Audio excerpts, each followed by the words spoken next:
In which marketing role or functions are you seeing the greatest increase or efficiency in product productivity, and which roles in an agency or org need to be retrained or repositioned quickly?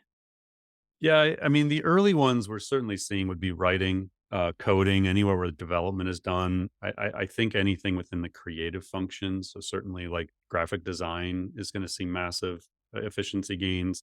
2024 will be where we start seeing huge efficiency gains in video production and audio production.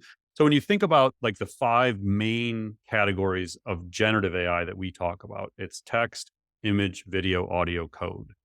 You're going to see efficiency gains if your job is to do any of those things. 2023 was sort of the year of text, in some ways, also the year of image generation. Video saw major leaps in the last few months. I think next year we'll see incredible advances in video capabilities. Audio is sort of having its moment. We're starting to see a lot of models coming out with audio built in. Gemini from Google will do that right away.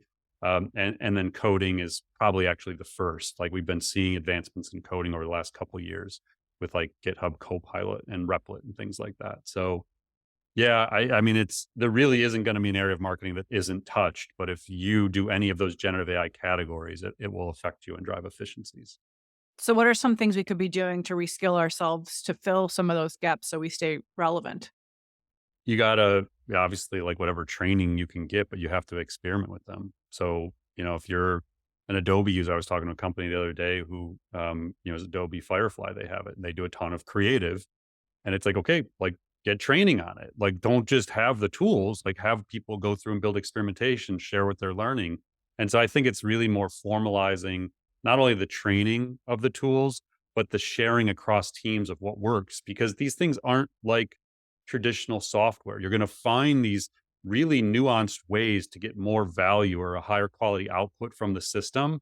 And you need to be able to share that information. I don't care if it's a Slack channel, like I don't know how you do it, but you have to be very dynamic in being able to take learnings and spread them across the organization. Like just in the last couple of weeks, we've seen this with large language models where people are finding ways to dramatically increase the quality of the output by just like tweaking the prompt a little bit. Right. And we'll see a lot more of that with all areas of generative AI next year.